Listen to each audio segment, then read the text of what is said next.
E aí, meu povo, conforme prometido, vim aqui falar um pouquinho com vocês sobre as medidas provisórias que saíram no último dia 28 agora de abril e que vão impactar aí diretamente nas relações de trabalho. A gente teve duas medidas provisórias, né? A medida provisória 1045 e a medida provisória 1046. Para que esse vídeo não fique muito extenso, eu vou falar somente sobre a medida provisória 1045 e amanhã eu lanço aqui outro vídeo para vocês falando sobre a medida provisória 1046, certo? Então vamos lá. A MP 1045, ela estabeleceu o Programa Emergencial de Manutenção do Emprego e da Renda, certo?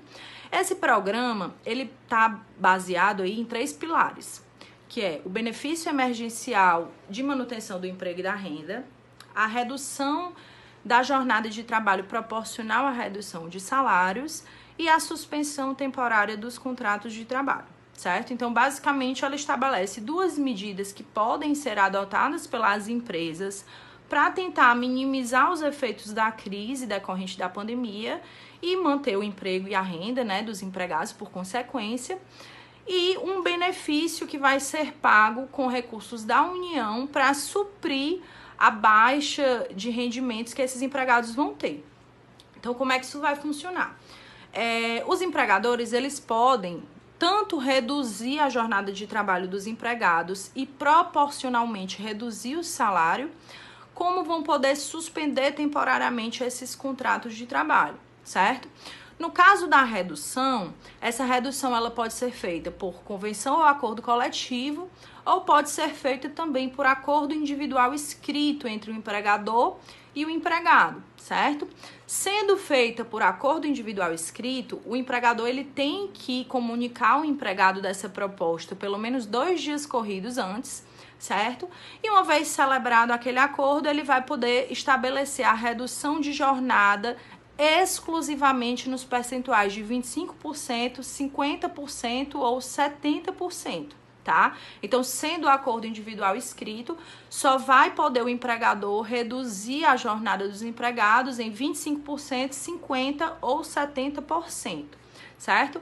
E aí, uma vez reduzido, ele vai poder pagar ali o salário do empregado proporcional às horas que ele efetivamente estiver trabalhando, conforme a redução pactuada, certo?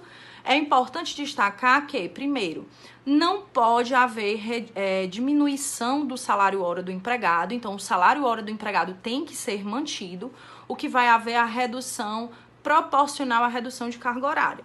E aí, esse empregado que teve essa redução, ele vai receber o benefício emergencial de manutenção do emprego e da renda, certo? Eu vou já falar para vocês como é que vai ser calculado esse benefício e quanto esse benefício vai representar nessa situação.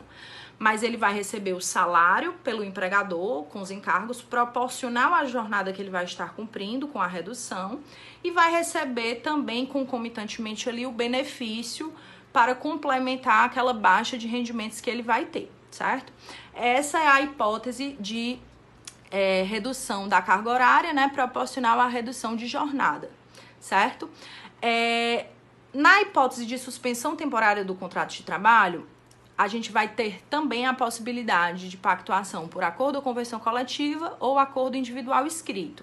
No caso de acordo individual escrito, mesma regrinha, o empregador tem que comunicar ao empregado da proposta pelo menos 2 dias corridos antes, tá? E aí, uma vez celebrado o acordo, suspende o contrato de trabalho. Então, como é que funciona isso? O empregado, ele para de trabalhar, ele não vai trabalhar e, por consequência, o empregador não vai pagar o seu salário, certo? Para que esse empregado não fique à míngua de rendimentos, né? Ele vai receber também o benefício emergencial. Eu vou já falar sobre esse benefício emergencial. Então, a suspensão do contrato de trabalho, ela é temporária, né? O empregado não vai trabalhar e o empregador não vai pagar o seu salário, certo? Ponto importante, se o contrato de trabalho do empregado for suspenso temporariamente, ele não pode trabalhar, tá? Se o empregador colocar esse empregado para trabalhar de qualquer forma, seja remoto, teletrabalho, à distância, seja não todo o período, mas em alguns dias pontuais, ele vai se responsabilizar por todos os salários do período e encargos sem prejuízo de outras penalidades previstas na lei, em acordos e convenções coletivas, tá? Então, esse ponto é muito importante. Havendo a suspensão temporária do contrato de trabalho, o empregador não pode, em hipótese nenhuma, deixar esse empregado trabalhar, nem de forma remota, nem por teletrabalho, em nenhuma outra modalidade, tá? Então aí a gente tem as duas possibilidades que a empresa vai poder utilizar, o empregador vai poder utilizar para tentar aí diminuir o impacto econômico da crise, né, dos efeitos da crise na sua atividade empresarial, enfim. Certo. E aí começa então a falar do benefício, né? O benefício, pessoal, como eu disse para vocês, ele vai ser devido sempre que o empregado tiver ou uma redução de carga horária proporcional à redução de salário, ou quando ele tiver o contrato dele suspenso temporariamente. E aí ele vai ter direito ao pagamento desse benefício, certo? Esse benefício ele é pago com recursos da União, e esse benefício ele vai ter por base de cálculo o valor da parcela de seguro-desemprego a que aquele empregado teria direito, certo? Não é a mesma coisa que o seguro-desemprego, é outra coisa, é um benefício. A base de cálculo é que é a mesma parcela do seguro-desemprego, certo? E aí como é que vai funcionar o pagamento dessa verba? Se o empregado ele teve o contrato dele suspenso temporariamente, ele vai deixar de receber o seu salário na integralidade. Então, o benefício vai ser de 100%, né? Ele vai receber o valor da parcela do seguro-desemprego que ele teria direito caso ele fosse dispensado, por exemplo. Então, ele vai receber esse valor a título de benefício, tá? Se a hipótese for, no entanto, de redução da jornada de trabalho proporcional à redução de salário, a gente vai pegar o percentual de redução e vai aplicar sobre a base de cálculo. Ou seja, se o empregado ele teve uma redução, por exemplo, de 50%, ele vai estar trabalhando somente 50% da sua jornada e vai estar recebendo o salário equivalente a 50% da sua jornada. Aí a gente vai pegar o percentual de 50% que foi reduzido e vai aplicar sobre a base de cálculo, que é a parcela do seguro-desemprego. Então, ele vai receber concomitante 50% do salário e encargos, né? Por conta da jornada parcial que ele está cumprindo, e vai receber um benefício de 50% da parcela do seguro-desemprego a que ele teria direito, tá? Então, sempre na hipótese de redução, a gente vai aplicar o percentual da redução sobre a base de cálculo, que é o valor da parcela do seguro-desemprego, tá? Esse benefício, pessoal, ele vai ser pago do dia que começar o acordo, né? Então, a partir do dia que começar o acordo, 30 dias depois vai ser paga a primeira parcela do benefício e ela vai ser paga mensalmente enquanto durar esse acordo, certo? Priscila, qual é o prazo que esse acordo pode ser estabelecido no caso de redução ou de suspensão?